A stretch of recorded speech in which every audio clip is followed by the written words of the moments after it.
Welcome to Hoops High, Chicago's leader in youth-produced sports broadcasting and youth media education. Hoops High is produced by high school students learning the skills of professional broadcasting.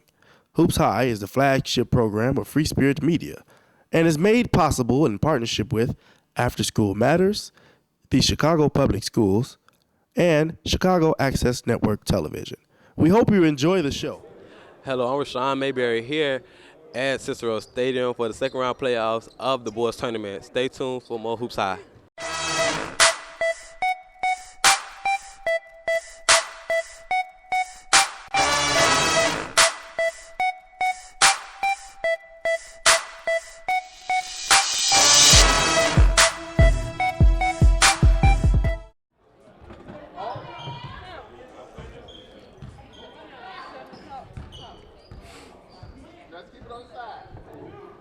Number one passes off for Prosser to give us number three. Well, Wells in the blue, Prosser in the white. Number three brings it up. Pass to number one. Number two with the rebound for Wells. He slows it down.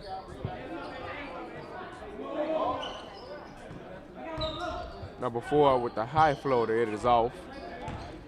Ball rebounded by number one for Prosser.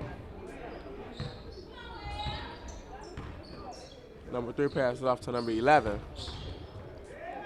And the ball is stolen.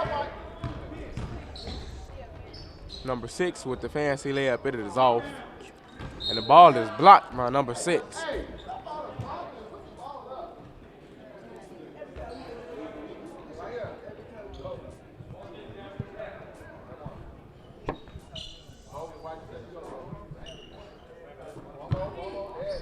Number 3 passes it off to number 2, who shoots the long three, and it is good. What a nice shot. Very nice shot made by Derek Poe. He's a key player here.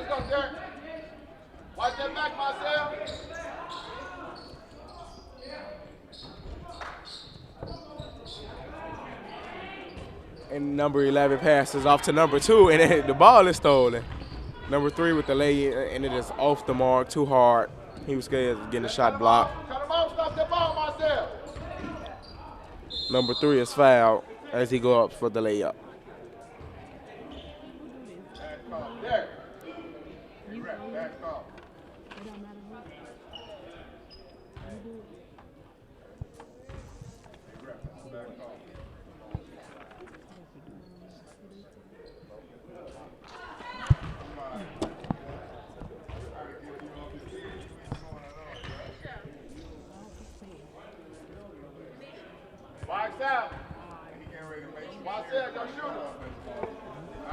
Hoops High is produced by high school students learning to be professional broadcasters. All the camera work, announcing, directing, and everything else is done by young students.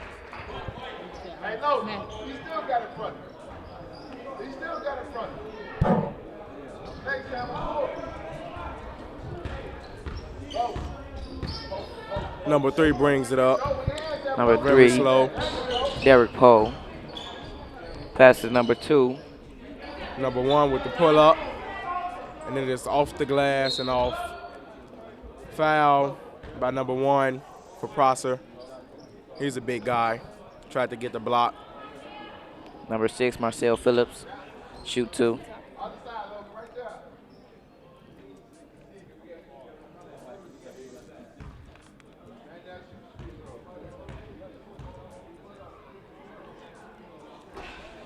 Number 6 for Wells. Misses first free throw. Wells is in the lead 3-0 first half. This game is run in halves, 18-minute halves, and it is 10 minutes and 25 seconds to go in this first half. Number 3 brings it up. Passes off to number 11. Number 6 with the he's a high flyer there. But he misses on the lay-in. Derek Poe bringing it down the court. Passes number 6, Marcel Phillips, who slows it down.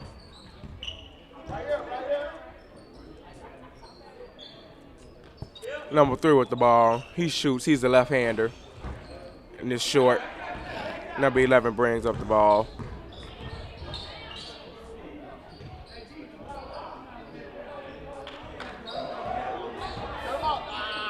Number 11 with the ball. Pass off to number 5. The big guy with the fade away. And it is off the mark. Number 6 with the tip. 2 tips and it is off. Number 5 tips it back in.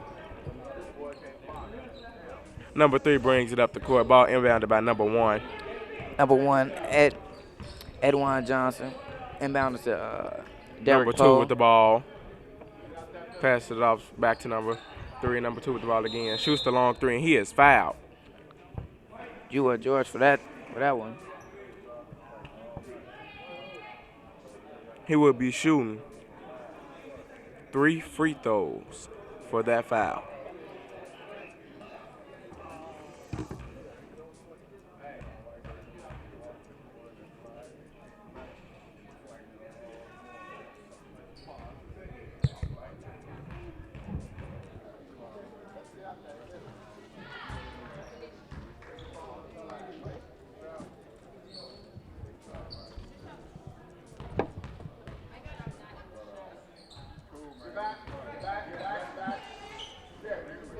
Number 3 with the ball after the free throws. Score is 6-2. Number 1 with the ball, hesitating.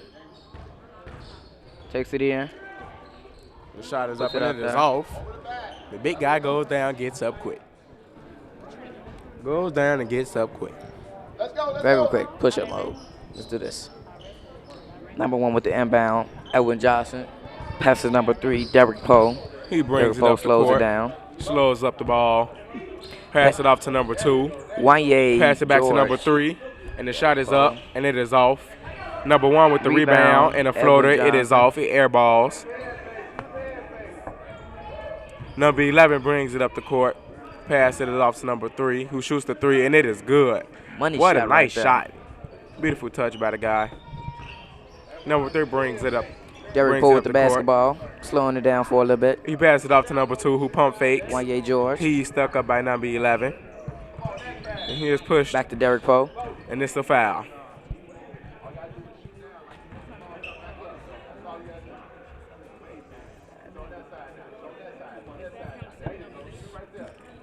Number 3 gets the ball after the inbound, after the foul.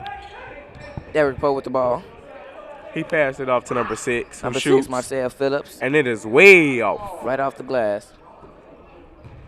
Number 11 brings it up. He is stuck by number 2. Slow down. He loses the ball. Pass it off to number Number 1. He's Edwin ripped Johnson. up by number 3, who's Nice. driving. He passed it off to number 6, and with the lay-in, it is good.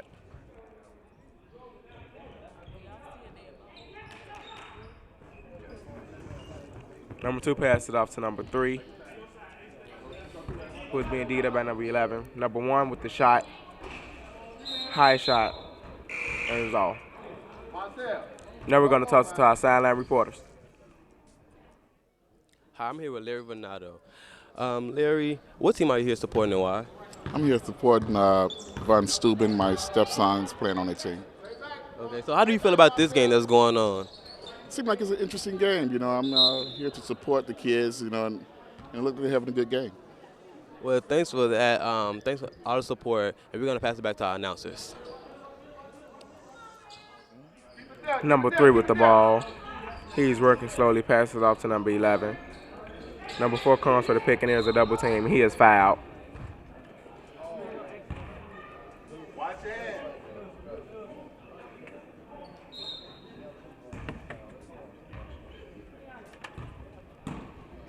Number 3 gets the inbound. He brings it up. He passes off to number 4, who passes it off. And the drive by number 11. He throws it back out. Number 3 with the 3. And it is another one, Another which is money good. shot. He has a beautiful touch. Prosser with the lead. Scores 10-6. Poe, number 3 with the ball. Nice Nice crossover. Pass to number 6, Phillips. Who passed it off to number 1. Johnson and He passes back off to number 3, who pump fake. He runs into his own defender, tries to throw it off the glass, and it is off. Ball is inbound, rebounded by number 1. He is limping. Number 3 with the ball. Number 1 shoots, shot. and it is off. He is bagging away, limping. He really needs to be tucked out. He's hopping on 1 foot. Someone needs to call a timeout here. This guy is injured. Timeout on blue. Now we're going to toss to a quick commercial break.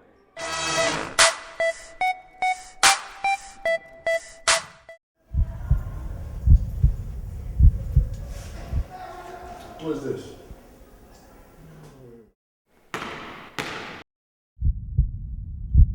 That's what I'm talking about. Thank you. Good luck. Come back next time, I got you. Got you, man. You didn't earn this.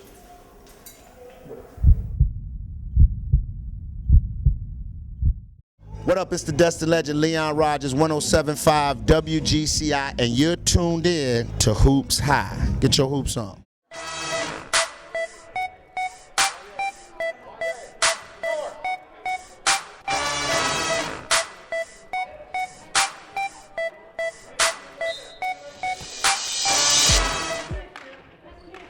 Inbounds is number 3, Poe.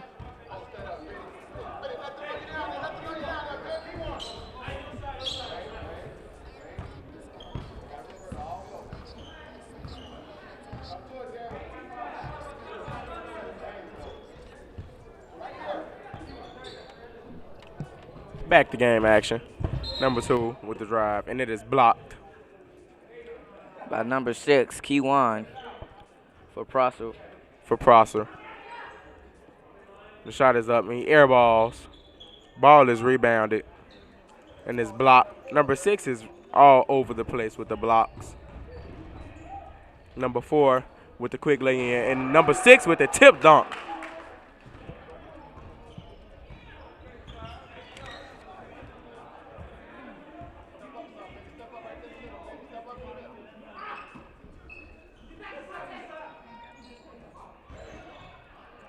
Number 2 with the floater, and it is off.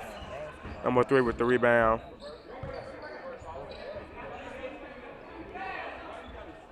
Number 4, ball goes straight through his hand.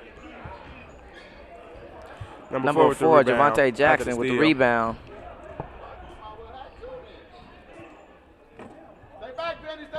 Number 6.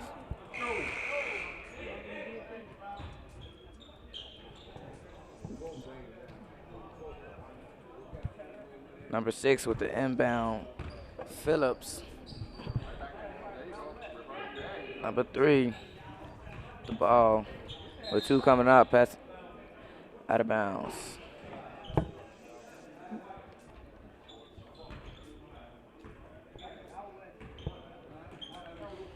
Georgia, inbounds, push back out. Nice layup by the big guy.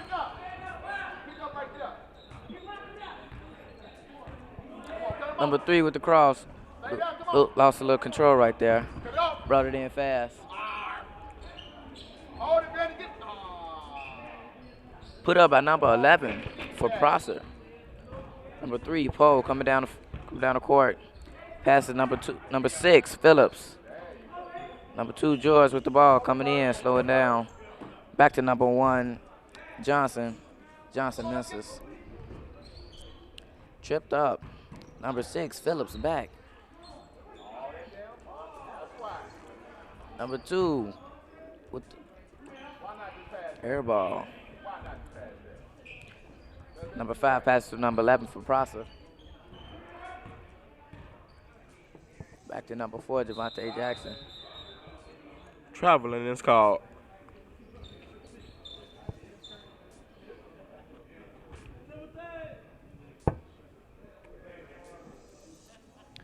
Number 3, Derek Poe will inbound it. Number 6, Phillips.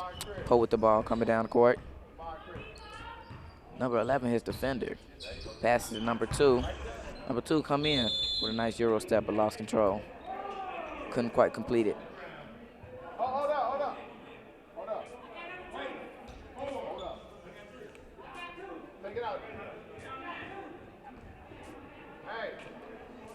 Number 6, Phillips taking it out.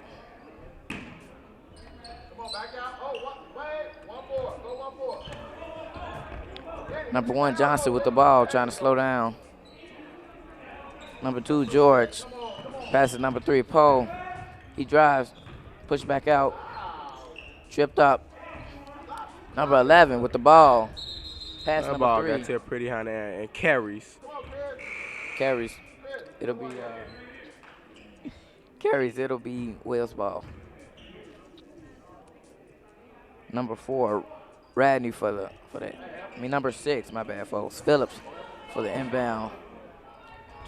Inbound to number 1, Johnson. Passes back, number 6, Phillips. Phillips trying to get this game underway. Back to Johnson. Johnson passes to Poe. Poe is instantly met by a defender. Driving in. Back to Johnson. And it's no good. Javante Jackson with the rebound. Number 3 coming in. He is fouled on the lay-in.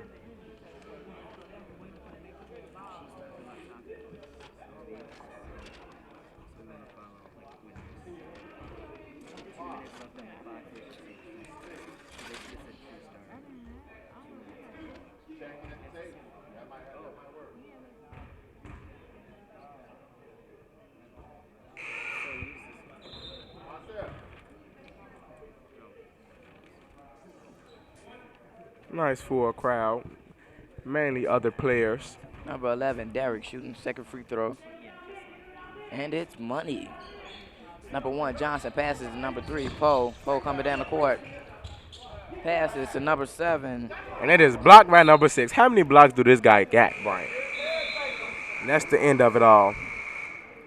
Now we're going to talk to our sideline reporters. I know this is preseason, so what are some of the players to look out for your team? Well, we got a lot of young players. We got like 5 juniors on our team. All of them came from sophomores, and we got one kid who just came from Brazil. He's a transfer student from Brazil. He's pretty good. And then we got, like I said, we got a lot of young players. So we just looking forward to see what they got for us on the varsity level. Okay, Coach. What like your mindset or like your strategy for the fall season since it's coming up really soon? Well, we just trying to really get in shape, get ready for the season, make sure everybody eligible and healthy as far as grades and everything like that goes. We really haven't had trials yet, so we really just trying to get ready to get started and wait till the season gets going. All right, thanks, Coach. I appreciate it. Now we're going to pass to a quick commercial break. Put up by number 11 for Prosser. Number 3 passes it off to number 2, who shoots the long 3, and it is good. What a nice shot. Number 4 with the quick lay-in, and number 6 with the tip dunk. I live in a community where violence is everywhere. I have seen horrible things. I'm afraid for myself. I am afraid for the smaller kids. I worry about what this neighborhood is coming to. That's why I go to a youth center. That is why I work on my attitude. That's why I'm nice to the kids around me. I am my anti-violence. I am my community's pro-peace.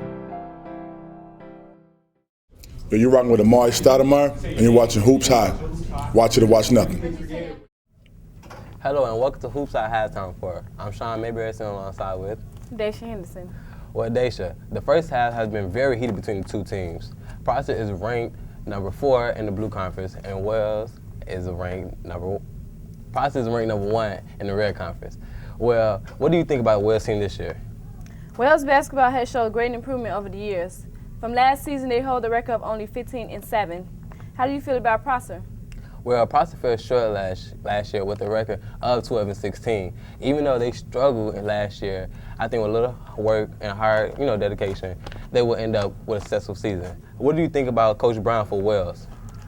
Wells need to recognize their coach a little bit more. He holds the record of 45-38, compared to their old coach who holds the record of only 3-17. How do you feel about Prosser's coach? Well, Prosser's coach, Jeffrey Bates, hasn't been handling his team very well. Even though his record is 63-84, that's not really a competitive record for a high school basketball team. Well, we have another half left in this game, and I'm really looking forward to see who will rule the court this year. Thanks for watching Hoops High Halftime Report. And let's talk back to our announcers.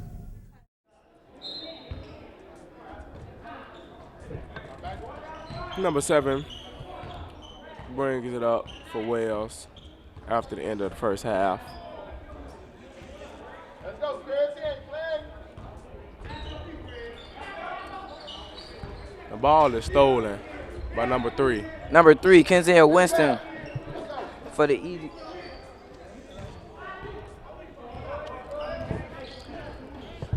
Number 3 with another steal. He saves the ball.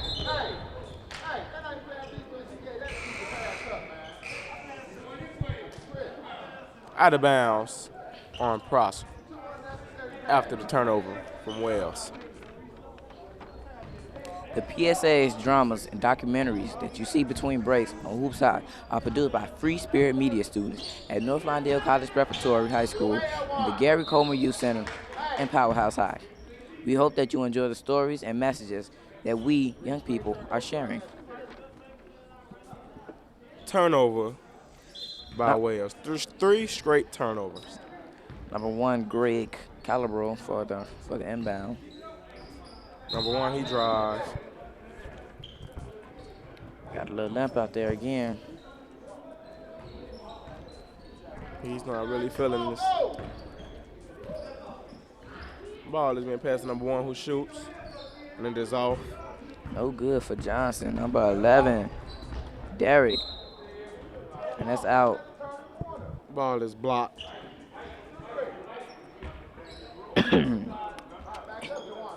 Inbound by number 1, Greg Calabro. Number 3, passing number 11.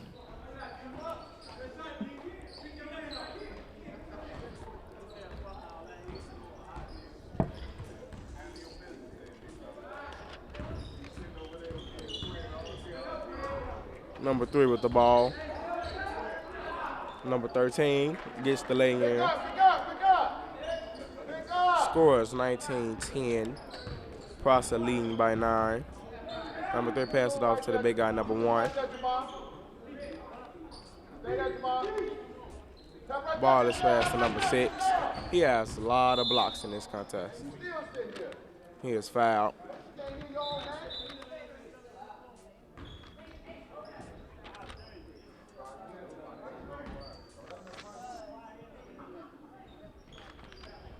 Ball is being inbounded by number 1.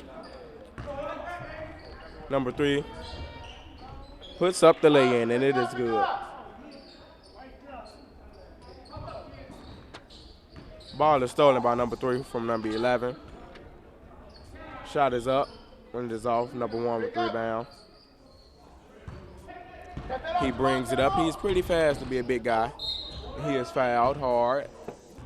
He is injured. He's already pretty bad off with health. Now he's really down. This was the crusher. Hopes the guy be okay. Don't forget to stay tuned for Free Spirit Media news at the end of this broadcast. It comes on at 9:50 every Saturday. Learn about what's going on in Chicago and find out the latest and most important issues with teams. During the injury time, we're going to toss to a quick commercial break.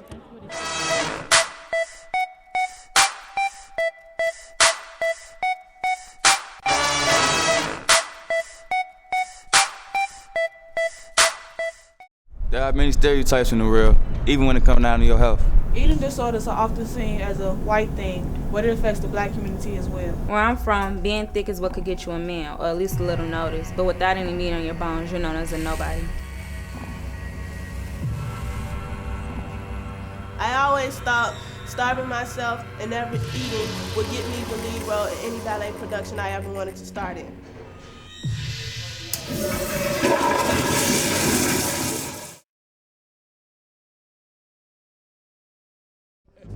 What's up? This is Ben Gordon. You're watching Hoops High.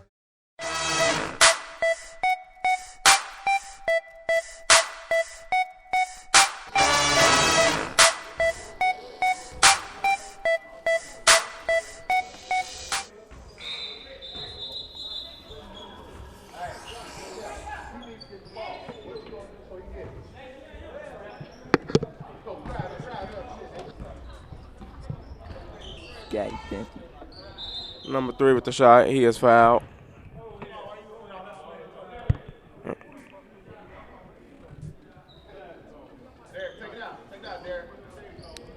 Derek will be taking the ball out.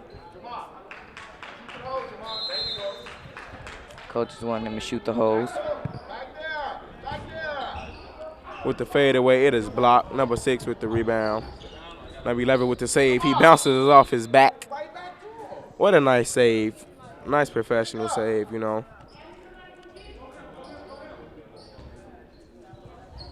Number 3 gets the ball after it's inbounded by number 11, Derek. Number 3, Kenzel Winston, passes number 11. Number 11 passes it off to number 5, who steps back as if he's going to shoot. And he is fouled.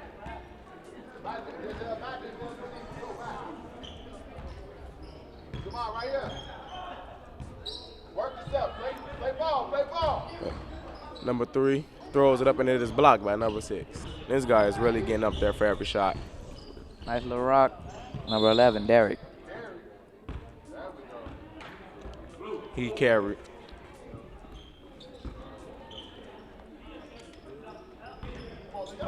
Ball is being brung down. Passed off, and the layup is good. Score is 21-14. Prosser leading by 7. Derek with the ball. Pass number 4, Javante Jackson. Number 3 with the pump fake. He drives, and he is fouled. Almost an and one.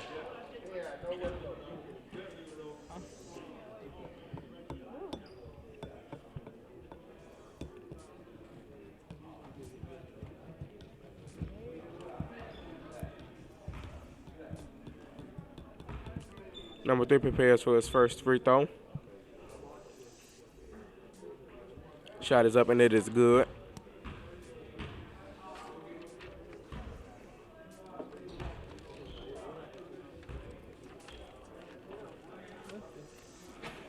Second shot is up and it is good.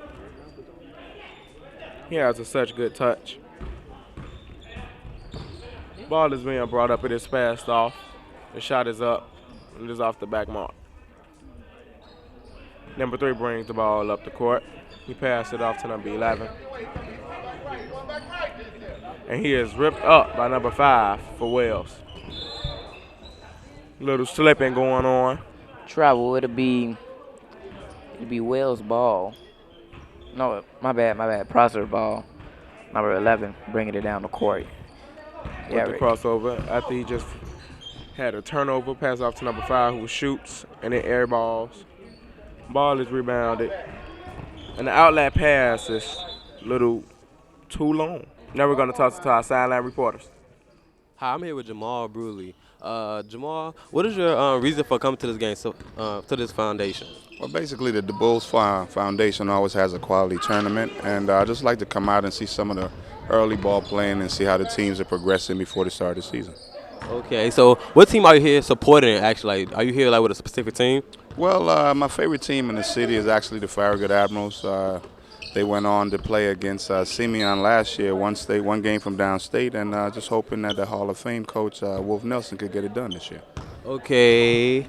Well, Farragut, what are some of your strategy or your expectations for the season to come?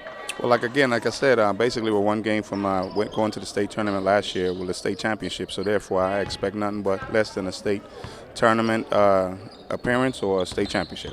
All right, thanks, Jamal. Thanks for the time, and we're going to pass it back to the announcers. Number 5 with the ball. Misses the dunk.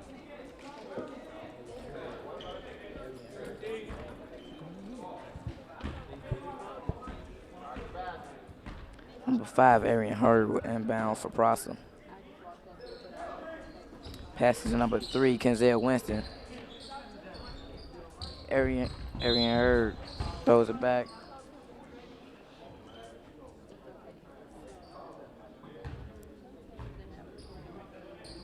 Number 11, Derek will inbound the ball for Prosser. Passes to number 3, Kenzel Winston. Kenzel slipped up. Good way to catch Pass to yourself. number 4, Javante Jackson. Javante pass to number 3, Mr. Winston.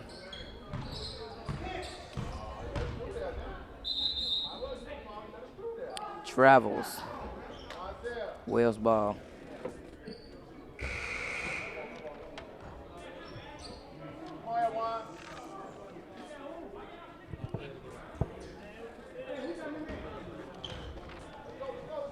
We know we are not always perfect, but we are working hard and we are always learning.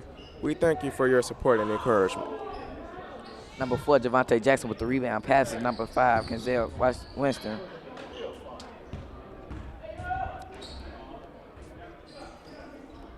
Number He shoots 6, pretty high.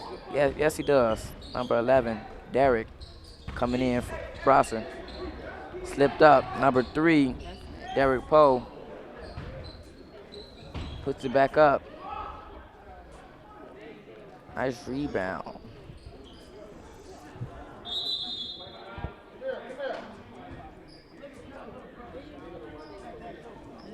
Hey.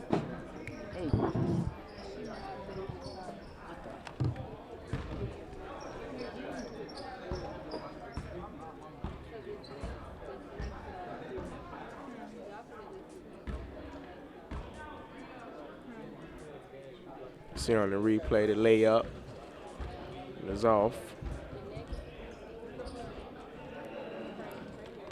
A lot of stuff going on before the ball finally drops in.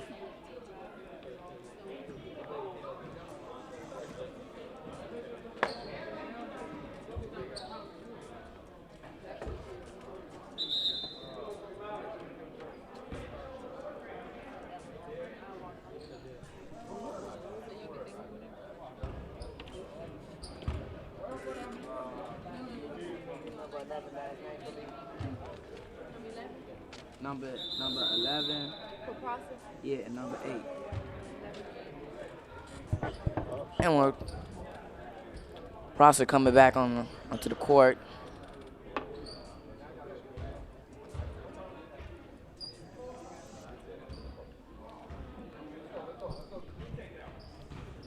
Pretty nice game so far. Score is 23-18. Prosser lead. They've really been trading buckets all day, and this one's going to come down to the wire. 5 minutes to go in this last half.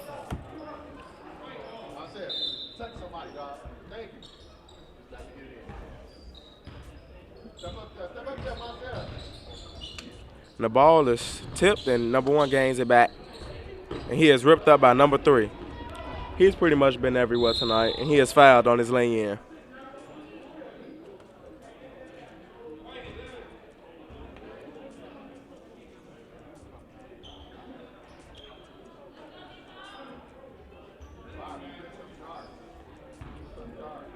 Number 3 goes to shoot 2 free throws. First one is good.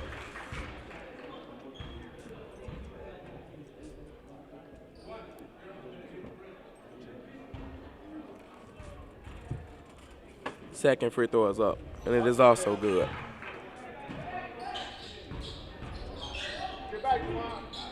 Prosser brings it up the court.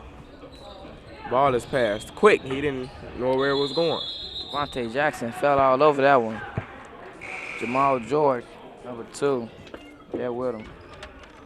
Don't forget, stay tuned. Free Spirit Media News at the end of this broadcast comes on at 9:50 every Saturday.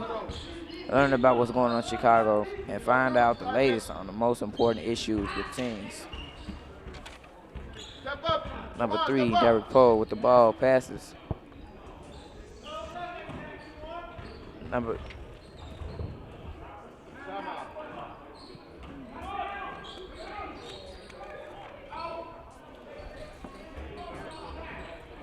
Prosser bringing it down the court after the missed shot from Wells.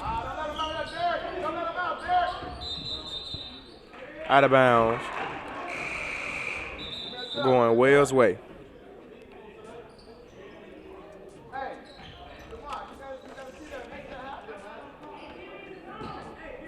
Number 6 with the inbound and number 3. Number 3 coming down the court with some smooth moves. And he is fouled.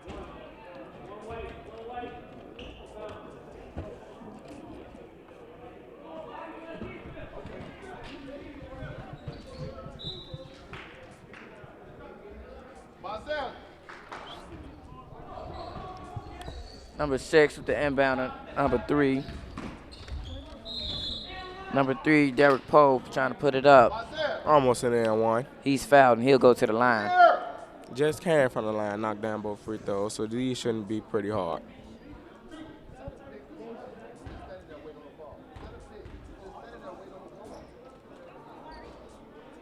The first one is no good.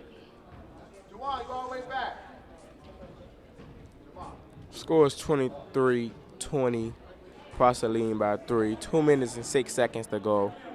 This one will really come down to the final seconds to see who will come out the winner of this game. I totally agree. Second one, no good.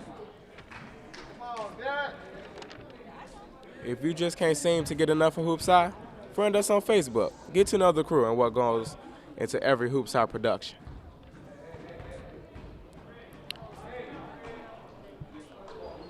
Free throw, good. Number 1, Greg Calabroy will inbound it. Number 3 slipped up, Kenzel Winston. It's Wells' ball. Have been a pretty fast-paced game. Number 3, Derek Poe, inbounds. Number 6, Phillips. Brings it in, slows it down just a little bit. Takes the shot, no good. Rebounded by number 1, Johnson. Johnson puts it back up, no good. He is fouled. Score is 23-21. Minute and 4 seconds, clock is ticking. Marcel Johnson is at the line.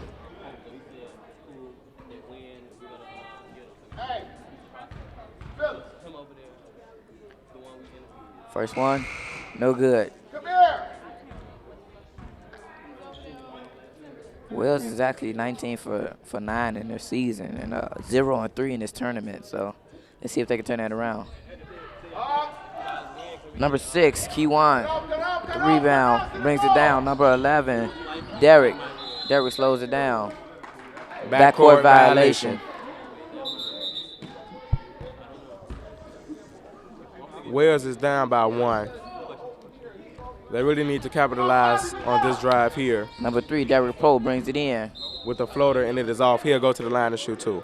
If he can knock both of these down and they hold Prosser to not score on their drive, this can be a win for them, and they'll be 1-4 in the tournament.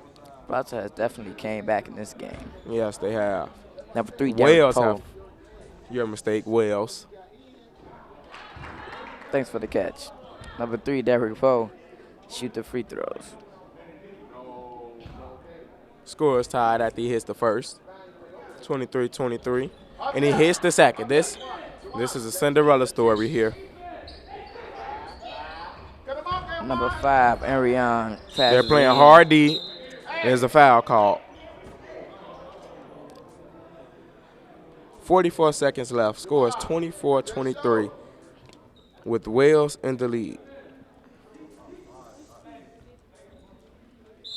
Number 11. Number 1, my bad. Calabro, bring it in. They'll have to take it back out. A lot of fouls being called. They're really playing hard. They want to contain the lead, and Calabro passes it to Derek.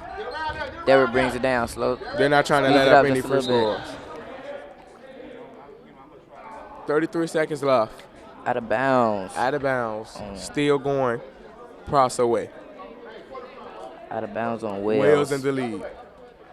Number 11, Derek inbounds it. Number 6, it's a big man's game. He puts it in. 30 seconds left. Scores 25-24. Bringing it down the court, Jamal George, number 2. Number 1. The floater is off, and that will. Number 11, Derek coming back down the court. Pass it to number 3, Kenzel Winston. Kiwan with another 2 points. Number 6, Kiwan. He's really helped this team to get this win. George pushing down the court. Referee blows the whistle. Dave Winston, one of the officials of this game. And Dan Killingsworth, my bad. Dave Killingsworth, the other official. They really need a 3 or something to get them back into this one. Maybe send it to overtime, anything of that nature. Yeah, they really need to get back up in their groove. You can see Prosser talking to his. Well, Wells coach is talking to his players. 4 seconds left. Let's see what they can do. See if we can get it overtime. Someone have to pull a nice three, hit it, knock it down, and send this game into overtime. If not, they'll be coming out the tournament 0-4. I'm surprised because they're benching Javante Jackson, who's been a crucial player in this game.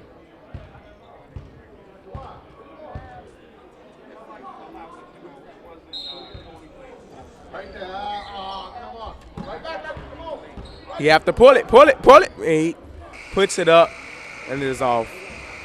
Wells going on to lose the game. Number 1 took that last shot. Edwin Johnson didn't too much work out for him too good.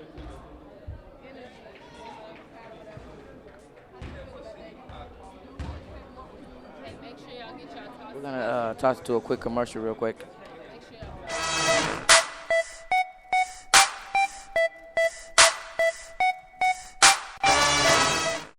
I live in a community where violence is everywhere.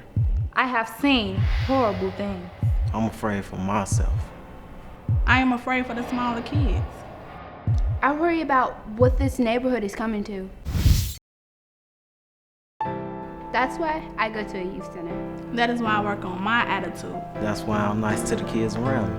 I am my anti-violence. I am my community's pro-peace. Hi, I'm Steve Smith, and you're watching Hoops High.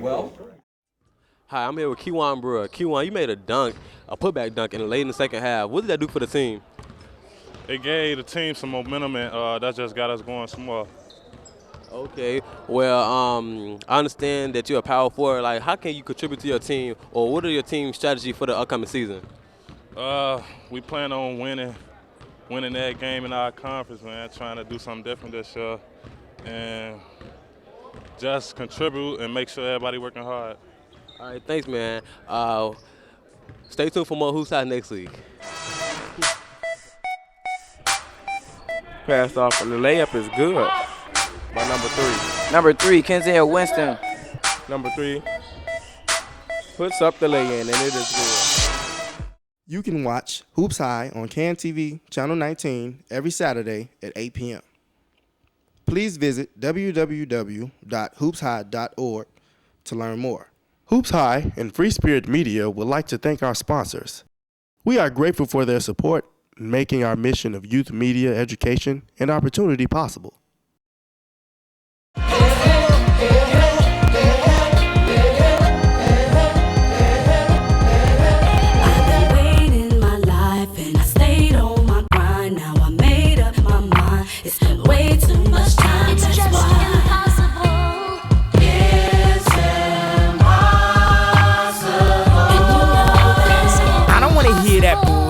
I wanna hear that official Kanye and that twisted shit. That's so impossible to get it. Get it? That's so impossible to get it. Get it? That's so impossible to get it. Get it? Rolled up then lit it. Smoke a little but don't admit it. Do it like I did too late. I did it. The controversy can't worse me, man. I'm eating but I'm still thirsty and thirsty. What did you saying? I got into it with a couple of niggas that's Thursday, man. Why the hell is I'm worrying? I've been out the bins with the perfect 10. Man, your life must be perfect, man. Look at how they came up with the perfect plan. It's impossible. Got strip clubs playing gospel. Flow so sick in the hospital. You know I jabbed out like Pac do. You know you throw your dollars when I rock with you. Since Michael Jackson made rock with you, I think this shit's unlogical. Maybe because you did the impossible. Maybe you really did the impossible.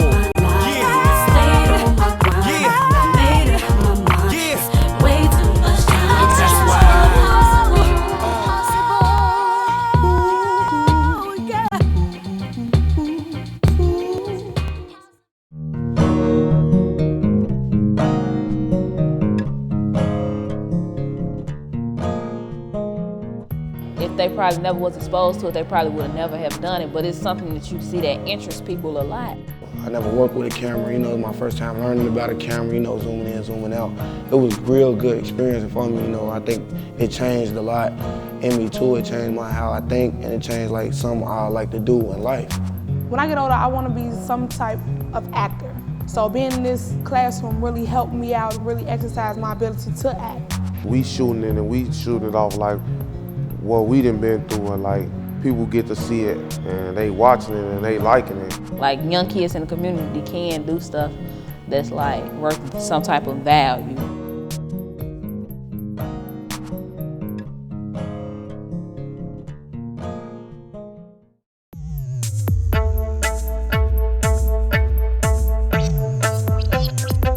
Safe sex is the best sex. Safe sex is the best sex because while having sexual intercourse, you don't have to worry about the possibles, like pregnancy and STD. If you feel that y'all ready for sex, please wrap it up. There are a variety of birth control methods and condoms. Use them.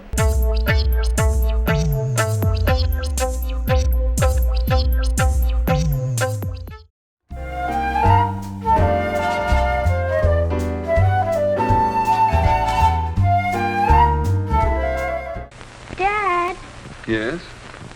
where do babies come from anyhow? Why, mothers bring them into the world. But why do mothers bring them? Johnny, by the grace of heaven, mothers are the only ones who know how to bring babies into the world. How did we all learn about sex? By doing it. Trial and error. Yeah, they say you learn by your mistakes. My sexual health education was not very good, and I don't mean to like put Carrie on the spot, but like there was no standard in Chicago, just like there is no standard in Illinois, and there's no standard across the nation. Students in my class see a vaginal birth, they see a cesarean birth, they watch people talk about how it's affected their life once they become a teen parent.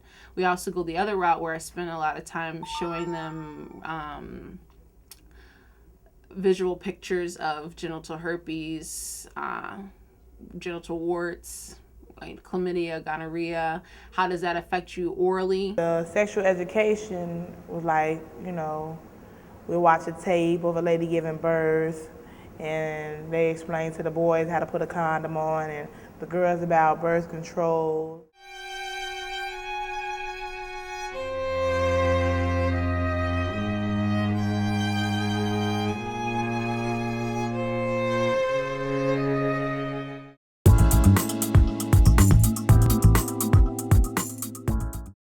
Sexual education in the high school that I attended was very somewhat straightforward, but not enough straightforward because there were a lot of,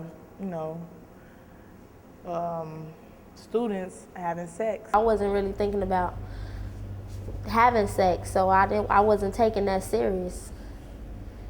But they did talk about it, but they didn't go deep into it for the ones that were having sex at the time. It depends on the genuality of the teacher.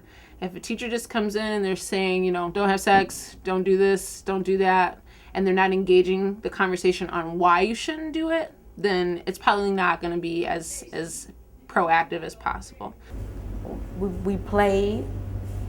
We was very goofy, and I don't think it reached a lot of kids. I know it didn't reach a lot of kids. So they really don't even give you a choice. They say, this is what you should do, this is what you have to do if this happened. Just wasn't even effective at all. Because kids still, at the end of the day, was gonna do what they wanna do, and some of them didn't even make the right decisions. It's their choice.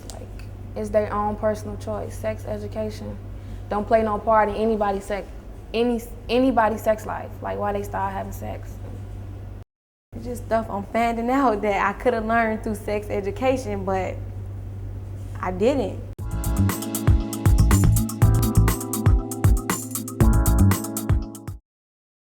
Seeing more youth that are certified to be sex educators and start these, peer educations in their own school or in their own community. I think sex ed could be better if it was brought to the children's attention early on in life.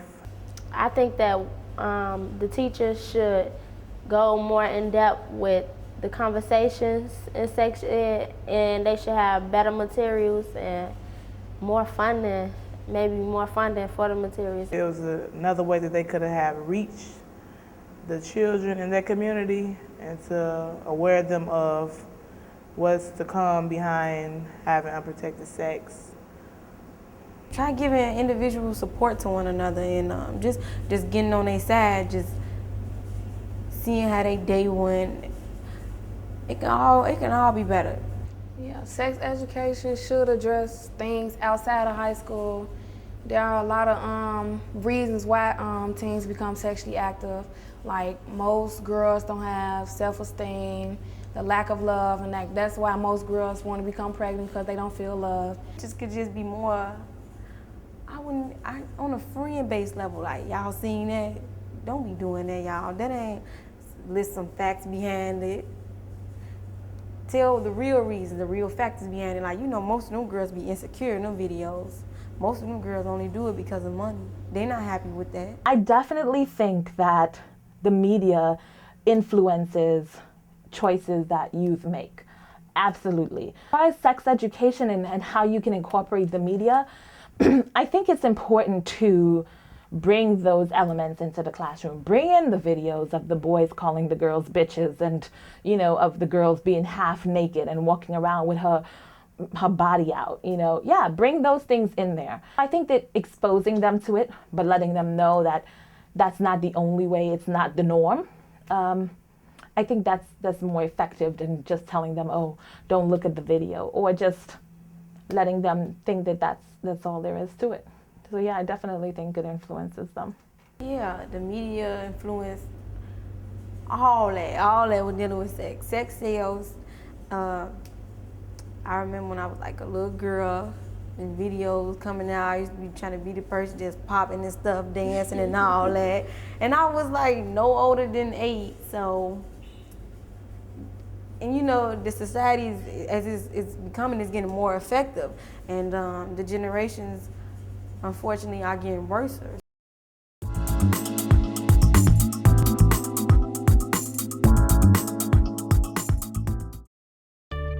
We need to see changes in our sex education classes.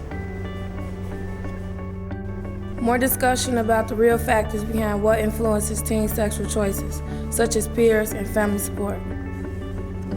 More individual support with education addressing the emotional aspects of teen sexual decision making.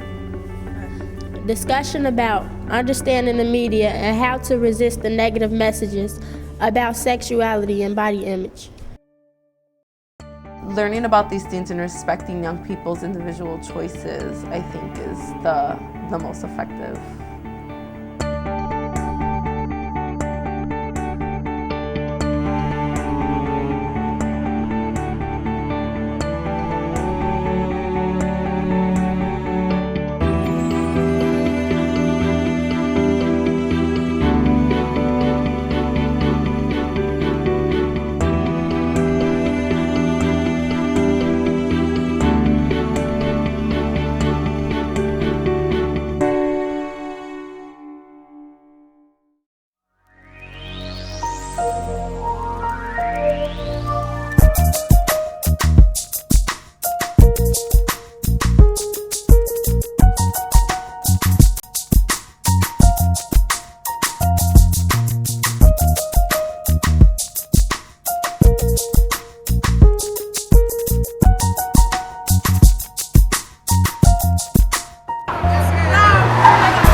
Y'all need probable cause to search her.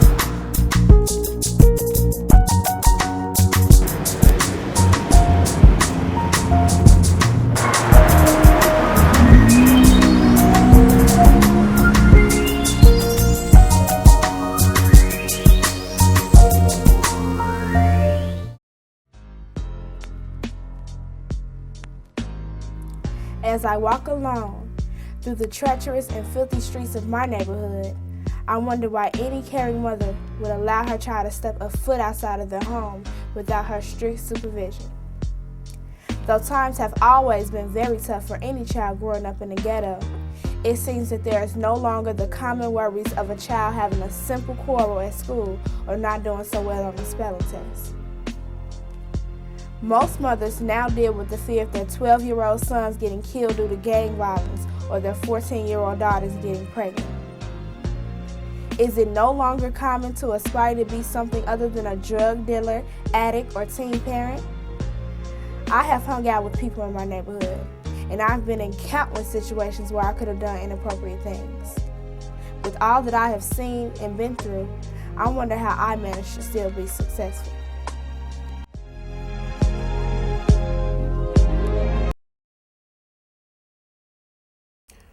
It's nature versus nurture. It's asking, if you surround a person with evil, will they be evil? If you surround them with good, will they be good? I do not believe there's an ideal or perfect neighborhood. However, a person can make their neighborhood perfect for them.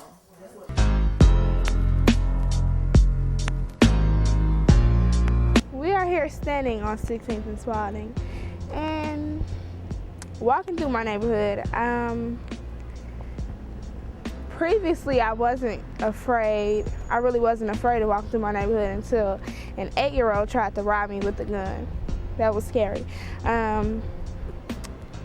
When I walk through this neighborhood, I'm disgusted because I see things like this, if you can see it. I wonder why the neighborhood looks the way it does. And why do people choose to treat the neighborhood this way? You know, in our community, 75% of the buildings, the homes here are owner occupied. So there tends to be this mentality of, I'm not an owner, I don't have say in how the community is shaped, I'm just a renter. So maybe how you treat the property or how you look at the community is different if you're a renter versus an owner. The people don't invest in themselves. If the people don't invest in themselves, the buildings aren't worth anything. If the buildings aren't worth anything, the land's not worth anything. If the land's not worth anything, the neighborhood's worthless. Now, what do you say for the kids? I see the North Lawndale community take away children's youth. They've expressed that they do not feel valued by the community, that the contributions that they have or the gifts that they have, they don't feel the community wants them to exercise those in a leadership capacity. That they essentially want to be kids that are seen and not heard from. These teens are the ones who have had to kind of make it on their own. They're 13 going on 30 is what I feel like, because they've had to take care of their other siblings, they've had to, deal with being pregnant, having to make money and support their own families. Out of all of my friends that I have graduated with from grammar school, I'm probably like the only one that does not have any children and have a college degree. I have four older brothers, and like all of them, they didn't finish high school. They was selling drugs at an early age before they even graduated out of elementary school. They've been to jail numerous of times. They are in a gang. All of them are in a gang.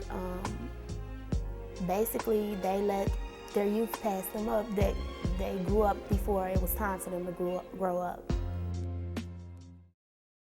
In the North Lawndale community, I see the traps being drugs and gang violence and teen pregnancy, like a high dropout rate, teens not attending school.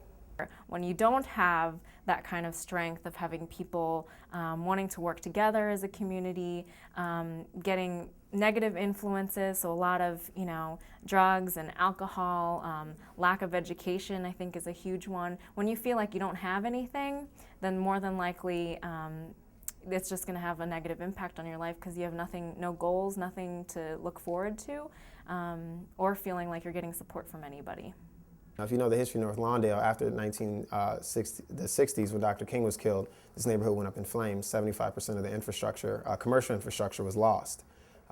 So the neighbors left, and all we're left with is the hood, which is good, it's good, we got a hood, but it's not sustainable. To create a ghetto, what you do is you remove all of the resources and you remove all of the neighbors and you remove the overachieving schools and all of these things, and it creates a vacuum by which the other activities, the less healthy activities exist.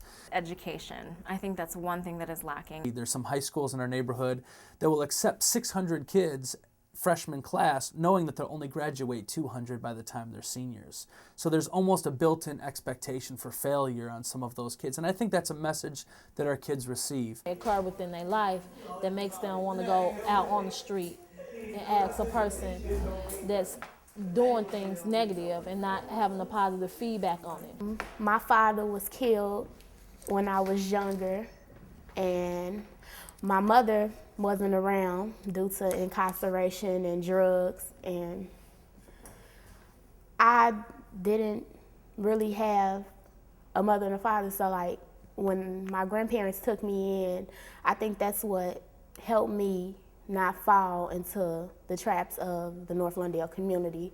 I do feel that a person growing up in a disadvantaged neighborhood is able to achieve success and not be negatively affected if they have support or family, like anybody that's keeping them grounded and letting them know that they don't have to become a product of their environment in a negative way. But I would say the ideal neighborhood would be community resources that'll help you get through school, help you through the negative situation that you may be having in your family or with your friends or relationships, someone that you could go and talk to, parents being an active role model within their child life, and having a good education system. Something I would say that would make a good neighborhood is one, being able to have just positive people surrounding you, like just not feeling like you have to do things alone. What is the most basic, fundamental building block of our neighborhood? It is neighbors, it is family. It needs to have access to health facilities, got to have access to hospitals, got to have access to quality schools, got to have access to people. It's got to have social networks, it's got to have business networks, it's got to have commercial networks. All of that creates a neighborhood. So at some point, the first step is saying, this is not about me anymore. I may not know, but I won't let my child go down for the sake of my pride. I would say it's on the role of adults. As long as you have a community-based home school, such as North Lawndale, where they believe that each one is family, any student could succeed in life. I think that returning to kind of some of those good old-fashioned principles of strengthening the family and caring about each other's kids and interdependently working together is going to be our only chance at bringing a vitality to our neighborhood. Just even from my own research within psychology is that for people to really thrive and to do well is to be able to have people walking alongside of you, making it feel like a family.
Did you know that childhood obesity has more than tripled in the past 30 years?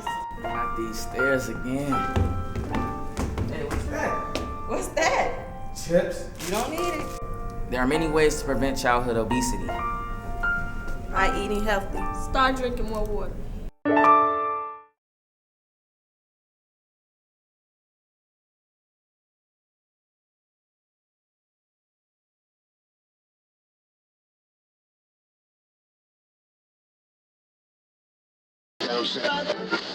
One that's been genetically engineered. Days, 80% of the corn, cotton, and soybeans are the products of biotech. Crops don't leak out. We have domesticated crops. According to a report in today's issue of the journal Science, genetically modified corn. Americans have been eating genetically engineered corn. Genetically modified. Genetically engineered.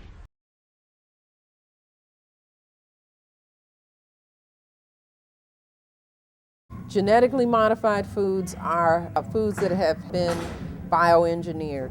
You're taking crops and making them more in theory successful because you're adding in genes to make them, resistant to different kind of bug pressure or resistant to drought.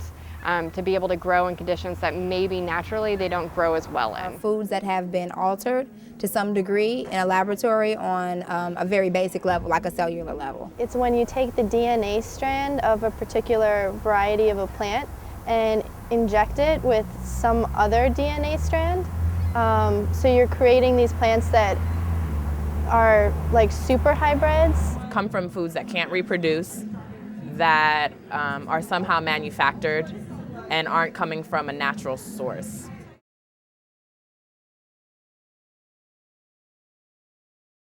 I would say that the effects of genetically modified foods would be harmful to us just because that there's a level of it being synthetic.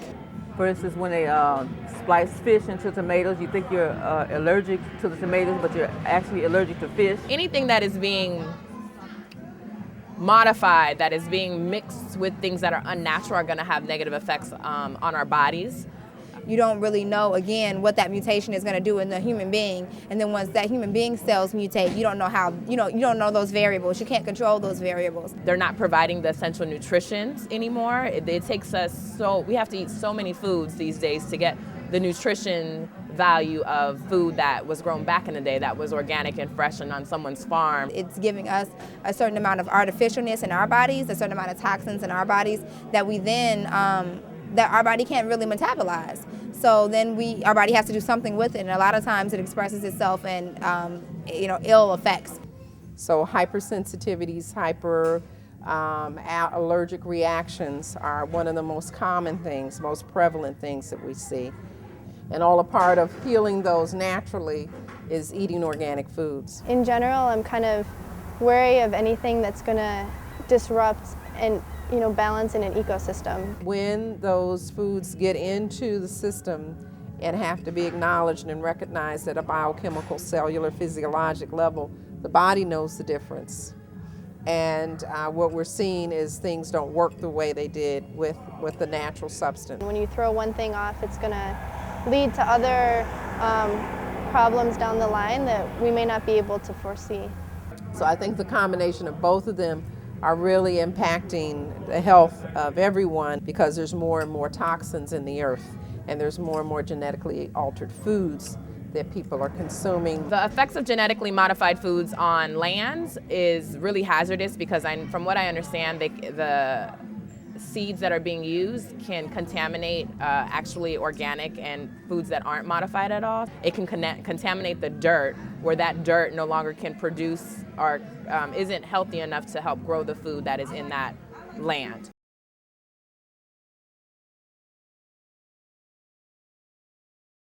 Genetically modified foods are definitely pumped to low-income communities. Genetically modified foods impact low-income communities probably more than any other community because these foods end up being cheaper than organic foods. And so there's no folks who are on a fixed income can't pick and choose the kind of foods they get to eat or only can to a particular extent.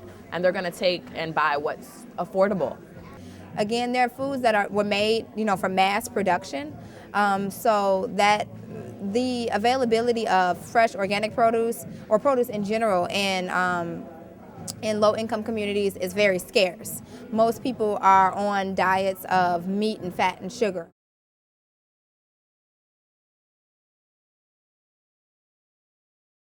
This is tricky, right? Because you're dealing with countries that don't have anything, but have minimal resources to food because of drought, because of capitalism, because of so many factors that if a cheap seed is available, The fact is that they have to buy seeds and they can't seed save is a problem in itself, but it's cheaper to buy this seed versus this organic seed. I'm gonna buy this GMO seed and be able to provide for my family. But again, the long-term effect says that your soil is gonna be corroded, your health from harvesting this food is gonna be put at risk, and then you're gonna consume this food, which in the long run probably can have negative effects on you. I think that's the scary part about GMOs, is that nobody really knows. You know, when we slice in genes, it may make that plant healthier, but it also might make it less effective long term. So, you know, it may be really bug resistant today, but we don't know what that's going to look like 5 years from now. I think that there are other more sustainable ways to grow that wouldn't involve genetically modified seeds. I think that they will probably plan to keep making more and more varieties of genetically modified foods, just because then they can have the rights and all the resources that would come with the seeds that are distributed that are genetically modified. Well, I mean, it's on the table now, you know, and the USDA just passed a bunch of GMO laws, and that stuff's really scary. So, I mean, I think it's only going to expand. Haitian farmers revolted against using GMO seeds because they know the negative outcomes that it will have, despite knowing that they need to be able to provide food. But they're also making a statement saying, we have seeds that we can use, and we want to use our own seeds. We want to be able to grow what's local to our country. And a lot of protest has happened in India around this, around being able to seed save and use your own seeds instead of having to purchase seeds, because it's absurd. If I grow a crop, I can keep those seeds and plant them next season, but you're telling me that now I need to buy seeds from you. And this is why I say to you that we must learn how to grow our own food. We must share our seeds. We must save our seeds. You know, we must make sure that this generation and all generations to come, you know, have access to healthy food. And that does not mean genetically modified food.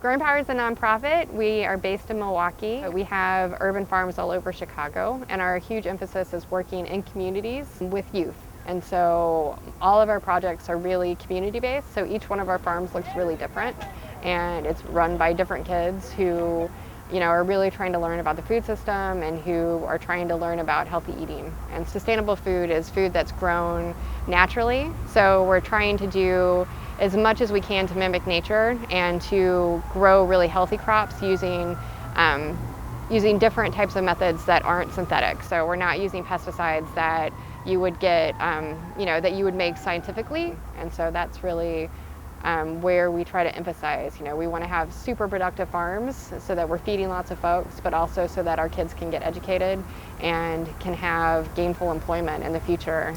The Healthy Food Hub is just a little over a year old. It started out of a demand in the community for access to healthy food. There are array of foods, the different varieties, how to prepare it more healthfully. People were literally bringing recipes for people to share to the market. It was an absolutely beautiful experience, and we opened up the Healthy Food Hub. I eat organic food because it makes me strong.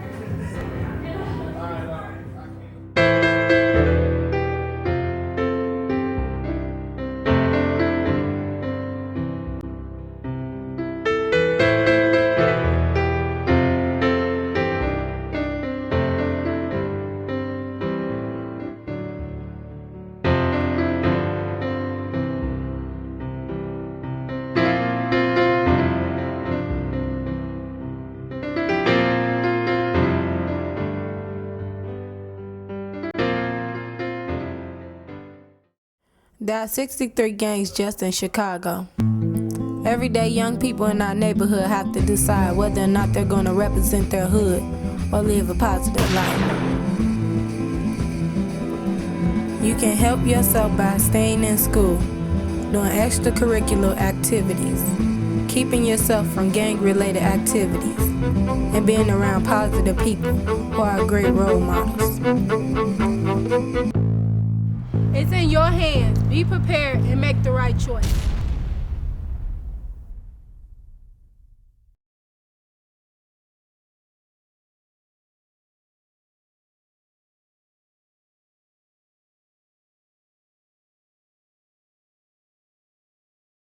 I live in the community, the Lawndale community, which there is a high rate of gangs.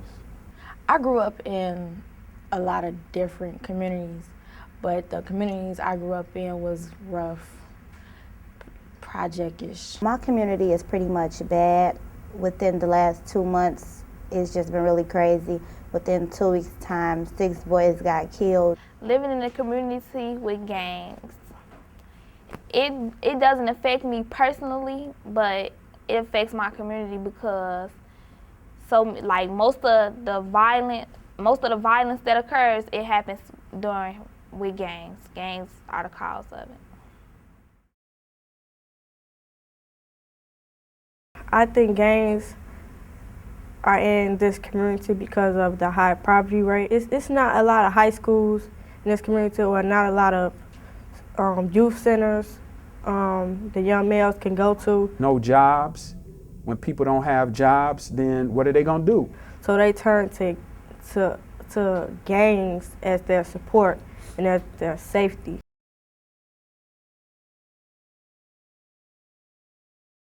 So this whole notion, when you look at the connection between class and shooter organizations / gangs, and I think it's actually to look at it at a triple-pronged space. So class, race, and shooter organizations. The major contributing factors to gang formation: number 1, poverty; number 2, poor education; number 3, lack of jobs; number 4, poor housing opportunities. And a lot of times, because many communities that are referenced as poor may not have the same resources, they have to create their own spaces where they can protect themselves and at the same time support community members. And a lot of times, I think that they are, in many cases, allowed to flourish in particular areas because in some instances, that's all folks have. That's all folks may have, or more importantly, that's all folks might think they have. Look at the role of housing. You tear down public housing in Chicago, you demolish all the public housing, you push the people out, you push them into other communities that don't have any resources, and what you think is gonna happen? It's gonna be tension and friction, and it's gonna turn into gangbanging. Combine that with not having access to particular spaces in the city. You think about that, about unemployment. You think about unemployment generationally. You think about low quality education in those spaces where young folks are not valued and are able to see the outside world and how they can contribute to improving it. Then you create almost a perfect storm that could actually allow for organizations that may not have the best intentions for the community to flourish. That's why we got all this violence going on. So look at the city. Blame them. Blame Daley. You know, don't just blame the kids. It's a lot of blame to go around, you know, but right now it seems to be, you know, just focus on kids in our community and locking them up, and I think that's a big mistake.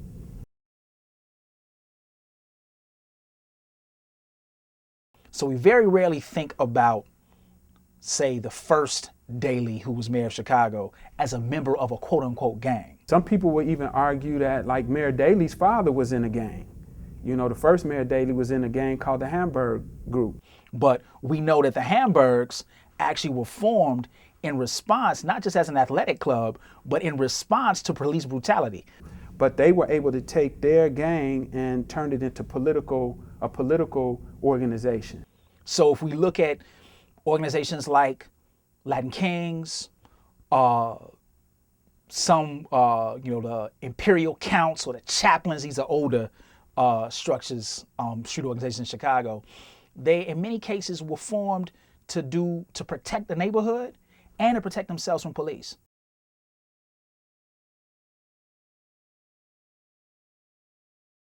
They did positive things in the 50s and 60s, and the leadership of the organizations was stronger.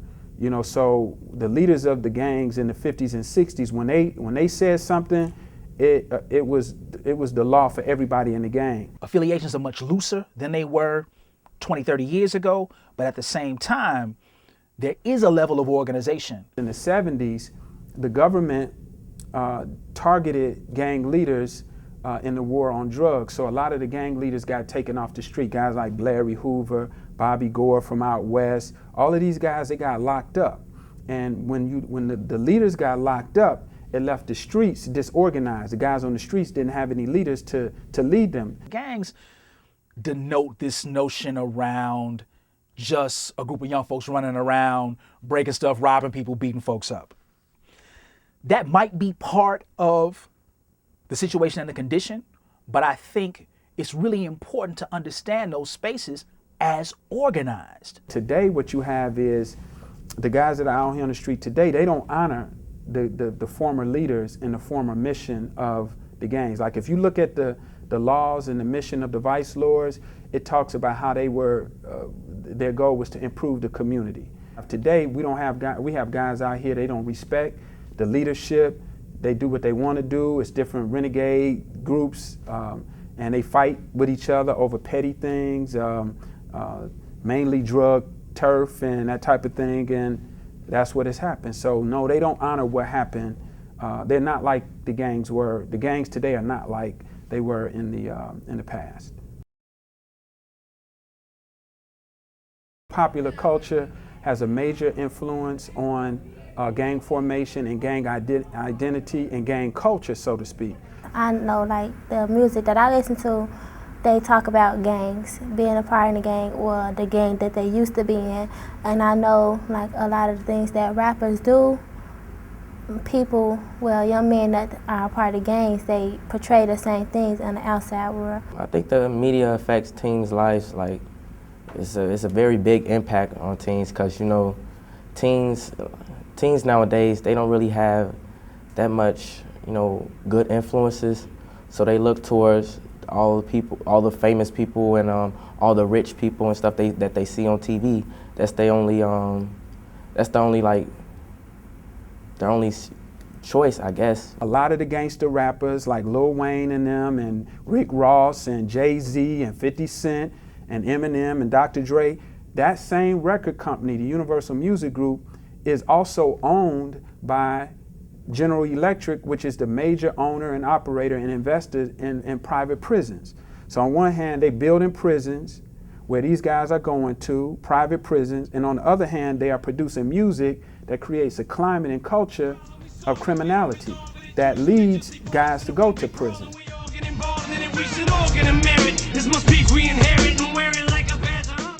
I'll never forget when I first heard the rap group NWA, Niggas with Attitudes, which was really considered the first gangster rap group. But these guys began to rap about gang banging, set tripping, selling drugs, doing violence, doing drive-by shootings.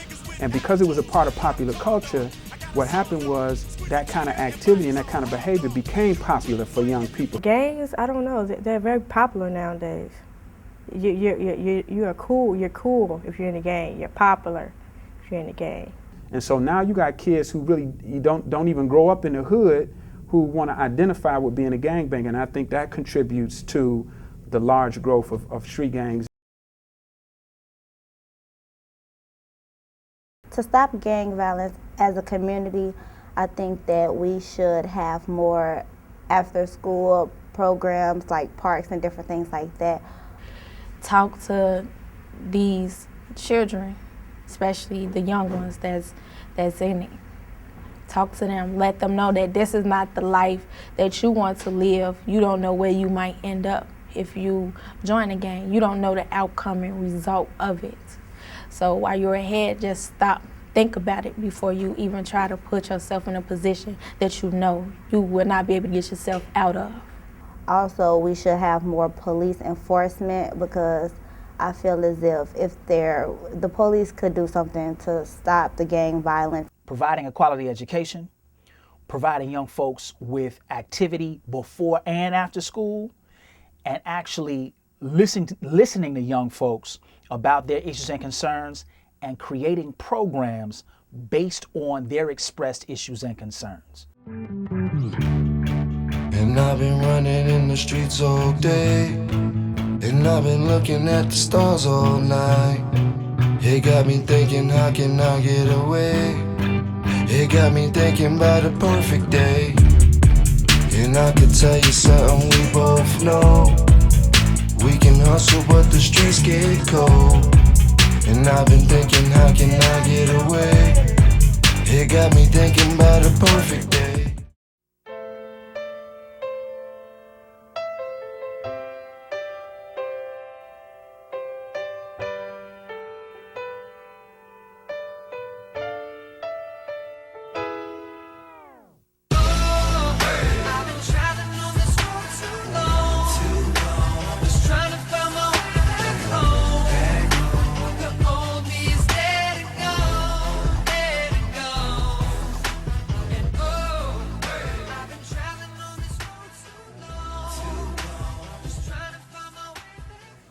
Communication, a word that is very important. Dealing with any type of relationship, the communication is the key to success. Parents, sit down and have a talk with your children. It will make a big difference.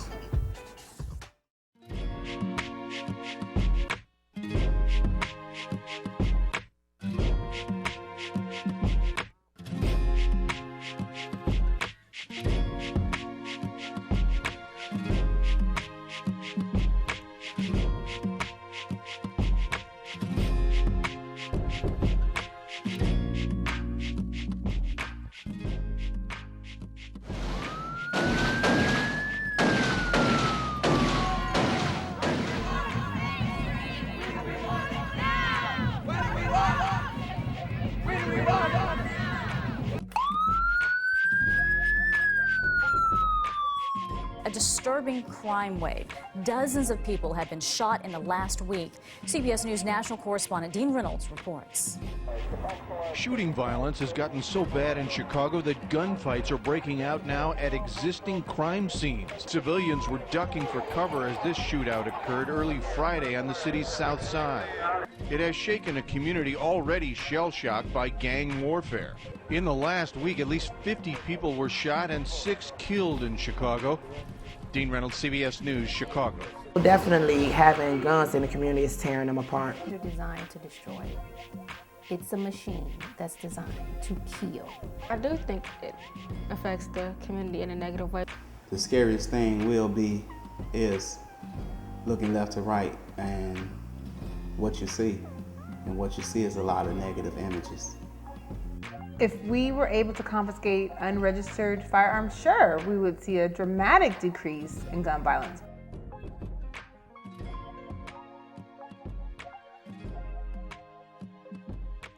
Definitely having guns in the community is tearing them apart. Because the only thing that you're going to use a gun for is to do some harm against somebody else. So I think that it is definitely tearing the community down. I do think it affects the community in a negative way because, for one, kids today are getting involved in gang activities because of their influence around them in their community. Because of that, they get involved, and the violence continues on and never leaves. And people don't want to live over there anymore, and it destroys the whole environment, and it turns the positive community it was into something negative later.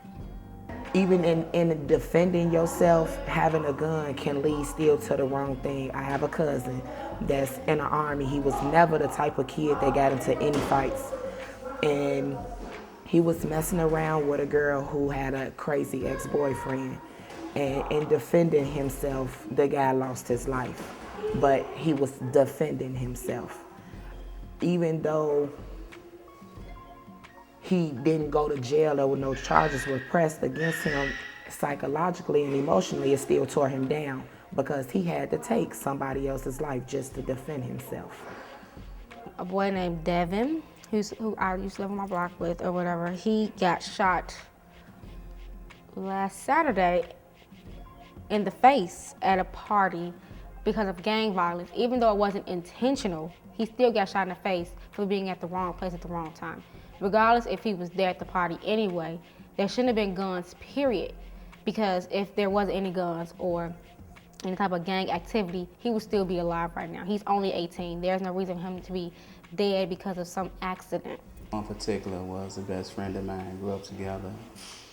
We came up with the same vision, same street mentality, and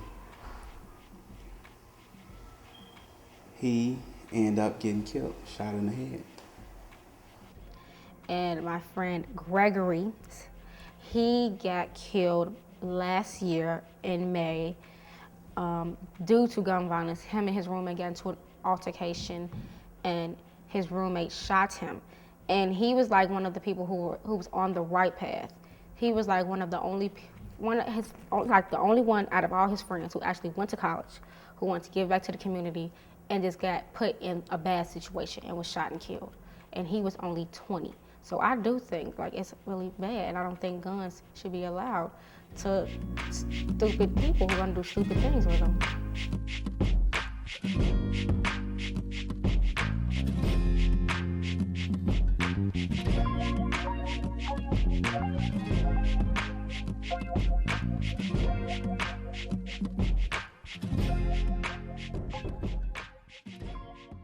I think that our 50 aldermen have to work in collaboration with many other elected officials, many other appointed officials, like the Chicago Police Department head, congressmen, all of those different bodies and people who we put in government have to work together to limit this illegal activity that is contributing to the alarming, it's disgusting, our rates of gun violence, death to gun violence in Chicago. I mean, we're known internationally for our death rates due to gun violence, particularly amongst young people. It's killing our people daily, but that's one statistic that they don't promote enough as far as I'm concerned.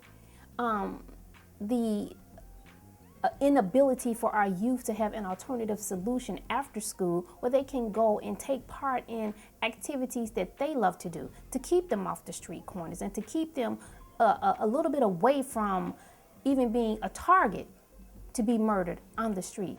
We need more of the community to stand up for their children. We as a program can't do it alone. We can only put in a small part. It takes a village to raise a child. Lock those up who are gangbanging or who usually participate in gang activities, and use the cameras that we have on the street for a good purpose instead of using it for parking tickets or whatever. They need to use those cameras to find crimes. It's obviously a lot of people out there who, when the top level goes to jail, the level below them happens to take their place, so they end up becoming the top level. So I think if they're going to get involved, we need to take all of them and keep them under close watch before they commit any crimes and take away whatever they have. Our organization basically patrolled our streets. We policed our streets. We were trying to take back control of the streets. So it's been many times if we heard that there was someone out with a gun or any type of something that's harmful, we would definitely interfere. I do believe very firmly, as a resident of a community that experiences a lot of death due to gun violence, is that we need to monitor who is purchasing guns, monitor the illegal activity around guns. When we have purchases being made by one individual, 20, 40, 60 guns, we know that there's probably some illegal activity behind that. And I think that as a city of Chicago, the mayor, council, and all other elected officials that have some type of influence about or within that sphere need to look more at how gun purchasing is being monitored. And why do we have manufacturing facilities that's still manufacturing this very instrument that's killing people day by day? Guns were supposed to be used in wars.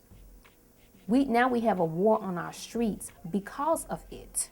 So if the government was really, really interested in stopping the violence in our community, stop the manufacturing of guns. And not only that, our government has a key influence on how those guns get navigated to our community. Just like they started it, they can stop it. So absolutely, guns is the key to why we're sitting here in the 24th Ward and having to have memorials up and down 16th Street, Pulaski, Roosevelt Road. It saddens my heart to see that there's another young black life that was just frivolously taken from a machine that needs to be stopped at the manufacturing level.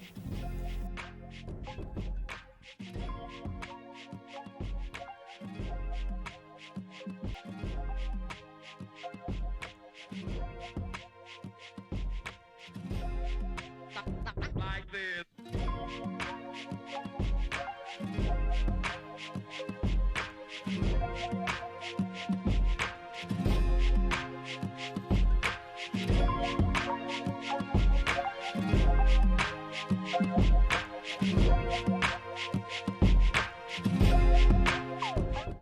I already heard your side of the story, hear mine.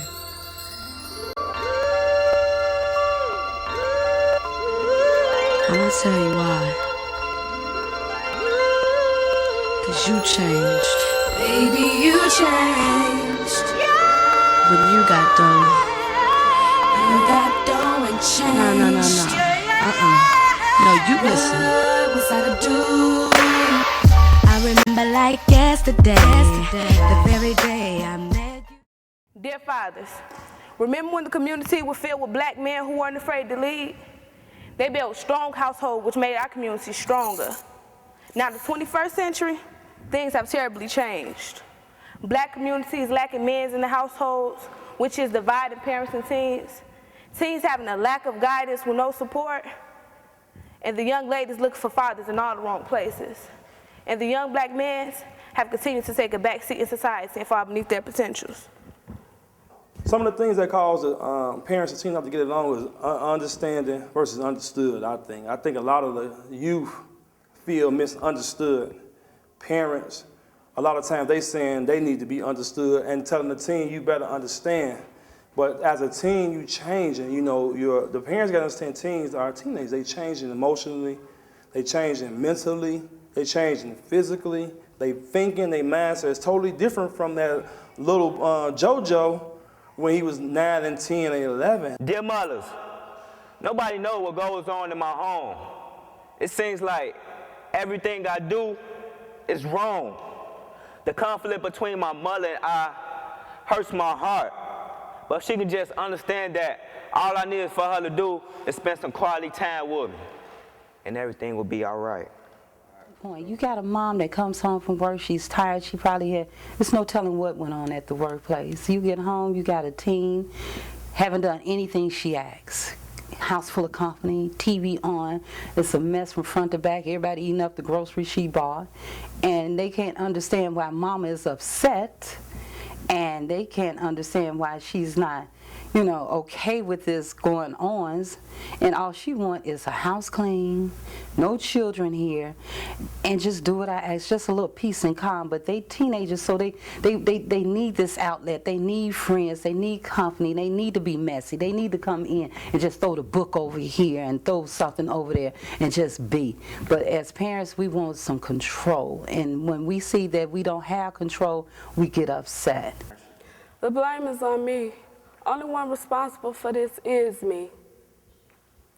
You say this is all my fault, but Mama, I didn't get pregnant by myself. I'm alone without your love and your help. They want to become their own person. They want to become independent. It's like a 2-year-old. Mom, I can do this. You have taught me everything I need. I don't need you anymore. They're trying to gain their freedom and their independence. And parents, they know they're not ready. So we hold on to with everything we can, because our job is to protect them, and they don't understand that. They think our job is to hold them back, when actually we know how rough it is and how the world is out there, and we know it's a lot more in them that they need to go out there to meet the world. Mama, I've been trying so hard to finish school, but every time I come in the house, I end up fighting with you. I'm here to stay. I'm tired of all the drama. Mama, I wish that we could build our mother and son relationship, because Mama, I love you and I want to get to know you. Oh, Mom, you're too old, you don't know what's going on. Oh, Dad, you don't know what's going on, you're too old. But the reality is, Your parents have been through the same thing, just a different flavor. And when that comes around, children are not listening to the wisdom because they think their parents don't know what's going on. They make a lot of mistakes that their parents could tell them that they wouldn't have to make if they were listening. Dear community, we're dropping out of school being another statistic. There goes another black teen not being realistic. For the most part, it's going to take two families in order to raise a household. And sometimes when the two families is out working, they have a tendency to allow the teens to be by themselves too much. And now all of a sudden a team is being educated and raised by video games, some influence from the streets. And quite naturally, when that happens, it's always going to generate some misunderstanding. Parents working so hard, not paying enough attention, missing out on their teens' life grows more and more attention. But if you got a good, strong foundation and you got a two-family household with the father, he's going to work, the mom going to work, there's no real conflict with them. And each parent is backing each other up on the decision they make about the child. I don't see too much conflict. But with teens, it's always one because they want their way. This affects me, this affects you, this affects our whole community.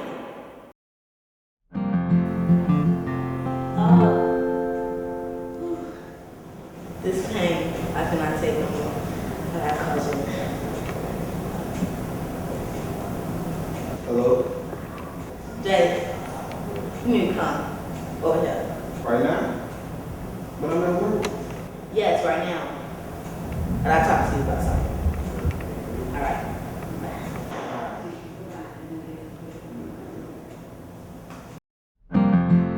Jay, I'm pregnant. It's been like 2 weeks now.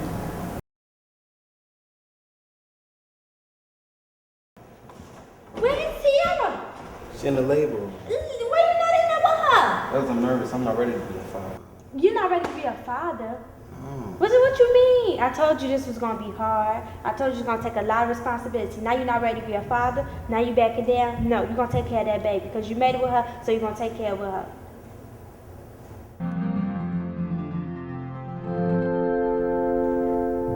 Yeah, shame on you. I'll shake my head too if I was you.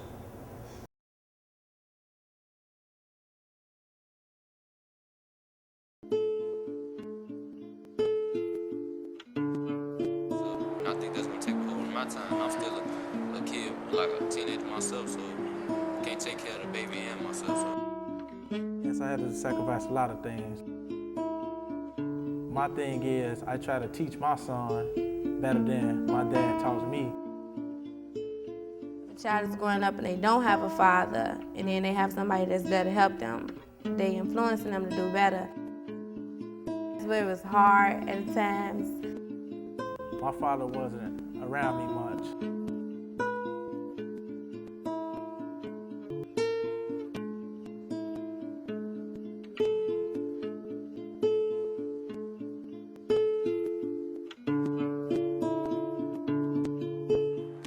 So could you tell me a story, what's going on right now?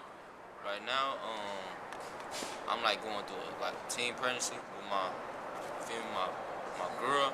She's saying that I got her pregnant. I don't really feel that that's mine and stuff because I ain't really ready for no relationship like that, having no kids. So I don't think that's mine.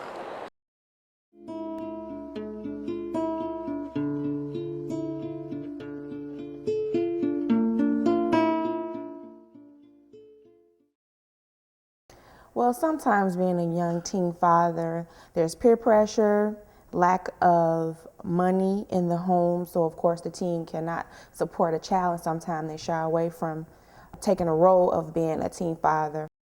Fathers deny their child for the simple fact they don't have a good relationship with their baby mothers, and because they're not ready to take on responsibility. The girl waited to, 2 months to tell him that she's pregnant with his child, and he wasn't for sure. He wanted DNA tests, make sure 100% this is what he really want to deal with, and he had to sit down and think on it, and he had to do some math, like, did I really get her pregnant? And he just wasn't 100% for sure that that child was his. because they didn't grow up in a home with a father, so they don't know how to play the father role. So they're afraid, and sometimes they tend to shy away from the young mother. How I felt without growing up my father, like, really, I didn't really care because my father went there, and, like, I knew the streets, I had my back. I went to the street, like, I joined the gang and stuff, and that was, like, really my father to me. That's how I grew up on the streets, so. I was thinking, I don't know, maybe it's time to jump you in on a set. You down for that? Yeah, right. All right, now you know this is an honor, right? So you gotta put in the work. Sound good? Sure you right. All right. Here's some gappers to fill them gaps in your pocket. Now you spread this around to your homies, and they'll respect you. All right? They'll work for you. And you work for me. Cool? Whoa! Thanks, Ray. It's okay. Just bring me them sounds. And later on, I'll set you to slanging for me. You have a BMW before you're old enough to drive.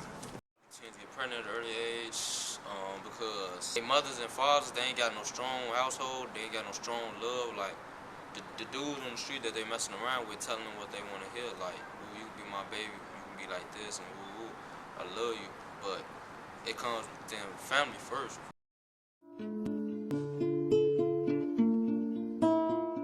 It's always important to grow up in a household with both parents, mother and father. There was once a 13-year-old teen parent that I had. She didn't really know who the father was because of multiple relationships that she had.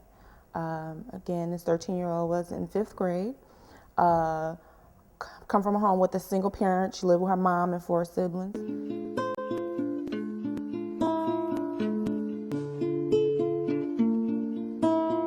Her mom worked, but it was a big struggle for her mom to raise her 4 kids, 5 kids, including her, and a baby. So the young lady began to look for a relationship with other people in the street.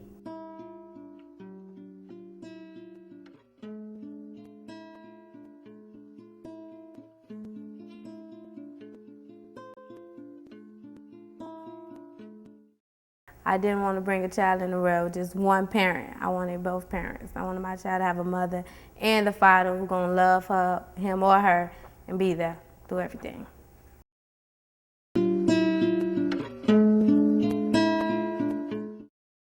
I believe that a teen dad can stay active in this child's life just by setting his priorities straight. Just try to stay strong.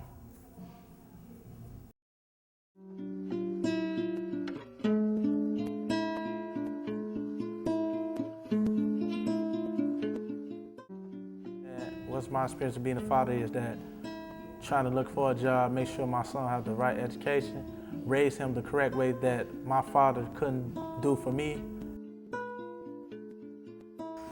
My experience, I mean, I wouldn't necessarily say it was stressful, it was hard at times, then it got better. It was an okay experience, I guess. I mean, just being right there on the bed when he was born, it was kind of nasty, but I stuck by it, dropped a couple of tears because that was my first child.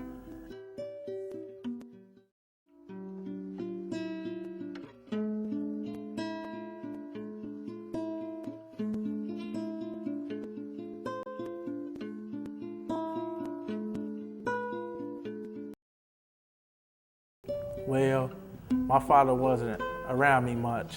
I have a stepdad that raised me, took over his shoes. So my thing is I try to teach my son better than my dad taught me and teach him the hood is not the right thing to be. Go to school, get an education, go off to college.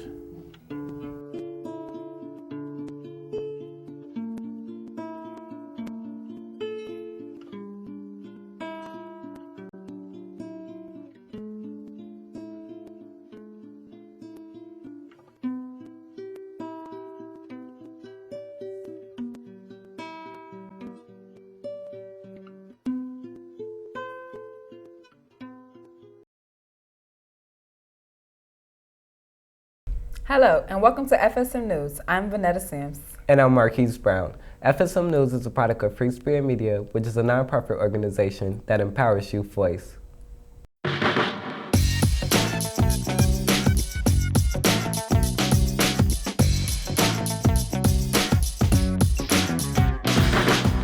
FSM News. It's homecoming season, and one way to show off your school spirit is through a homecoming game. Recently, Gary Comer College Prep went up against Noble Street Charter High School on the football field. Here are some highlights from the game. We are here at the University of Chicago for the homecoming game of Comer versus Noble Street, and the atmosphere is just amazing. Parents, teachers, and students alike, they have all come out on a Saturday night to experience something special. Gary Comer College Prep first ever homecoming football game. I'm here because it's homecoming, Catamounts' first fall homecoming football game! Woo! I'm out here because I want to watch the Catamounts get their first homecoming victory.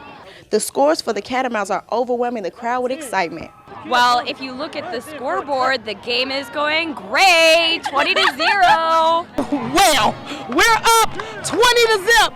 2 minutes and 17 seconds left, and I'm a parent of a senior, so I'll be on the field at halftime. Yes, excited.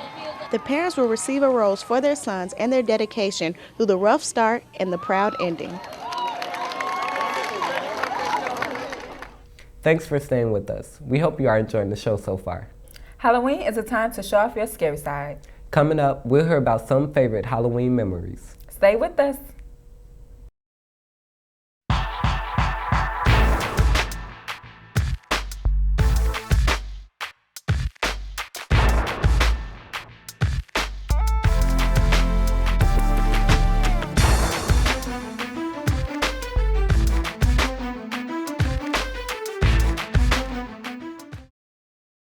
Marquise, what is your favorite Halloween memory? My favorite Halloween memory was throwing a big party in our basement. What were you for Halloween? I was a ninja that year. That sounds cool.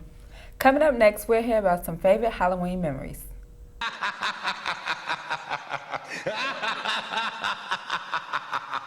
Does that laugh sound familiar? That's because it's Halloween. Remember when you were just a little kid and all the candy and sweet treats you used to go hunting for?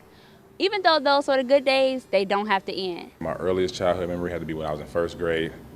I had a Halloween party at my house. I was one of the Ninja Turtles. Even though some people grow up, that doesn't stop them from looking forward to this year's costumes and characters. I've heard that Nicki Minaj is popular this year, and so is Charlie Sheen with his Winning. Superman, you know, mainstay, Spider-Man for the kids, SpongeBob. A couple of my favorite Halloween memories was one when I got to dress up as a witch, and another one was when I got to dress up with all my little brothers, and we all dressed up in costumes, and we all got to go trick-or-treating, and those are my two favorite Halloween memories. Many Chicagoans depend on CTA's transportation system to get around. Coming up, we will have some teens and adults discussing how they are affected by delayed travel times. Here's FSM's Maya McDonald with more. During a live WBEZ radio event, Robin Sims of FSM News got the opportunity to ask CPS Superintendent Jean-Claude Brizard a question. Here's what she asked. Can CTA partner with CPS to get students to school on time and better deals? Well, one of the things that we did, if you remember, at the beginning of the school year, we actually got free rides for kids. That was the first time, I think, in history. But I do know we have children who are traveling, say, from Hyde Park, who are coming to Walter Payton and have a much longer commute than Robin. So, Robin, I mean, I'll talk to the CTA head and make sure that we talk about the number of buses available. Robin is not the only person frustrated with the CTA bus system, so we went out to see what other people think. I feel that the current CTA system is a bit out of whack because the buses don't run on schedule as they need to. The schedule constantly changes and fares seem to keep going up. In a large city like Chicago, the transit system is important. Countless people depend on the CTA to get from place to place.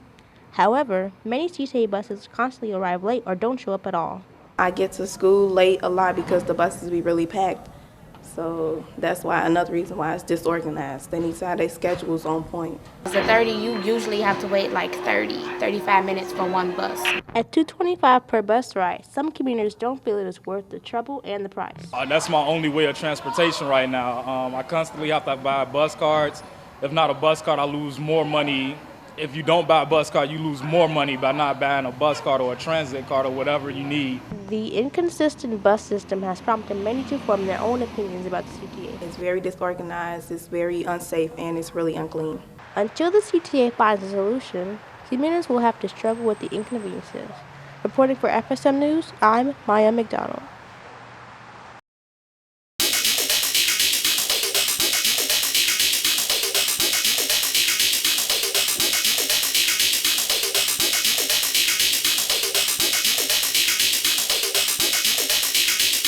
I'm not finna do this.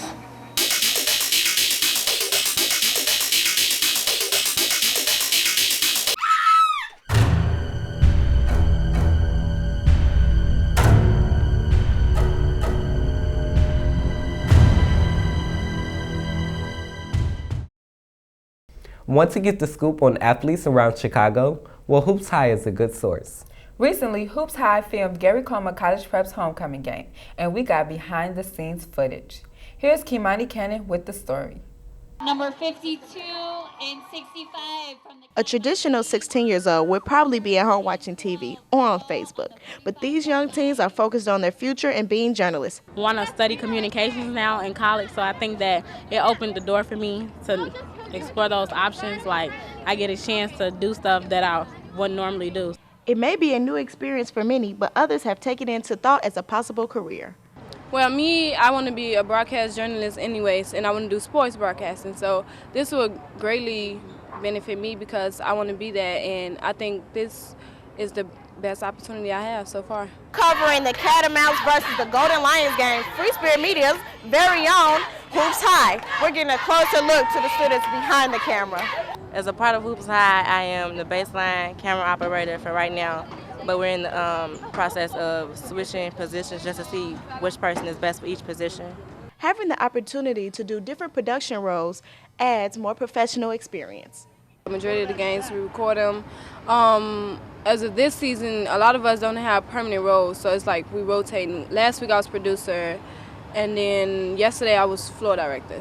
Even though they are able to attend all-star high school games, the students are also given a chance to go places they've never been before.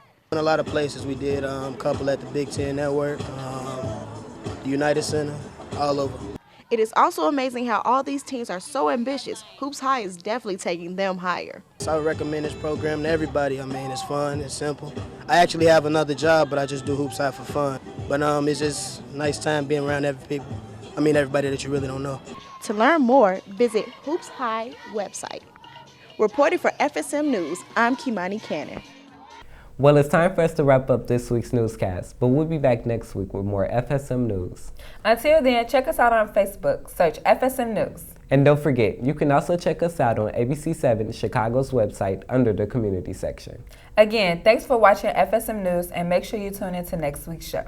Until next time, I'm Marquise Brown. And I'm Vanetta Sims. See ya. Free Spirit Media partners with schools and organizations to provide education, access, and opportunity in media production to underserved urban youth. Through hands-on production of their own media content, participants build life skills in communication, critical and independent thinking, teamwork, and the use of technology. Believing that youth perspectives are a critical element of American culture, Free Spirit Media actively distributes student work to a range of audiences. Participants' dreams and aspirations grow, and in turn, their voices and visions benefit our society.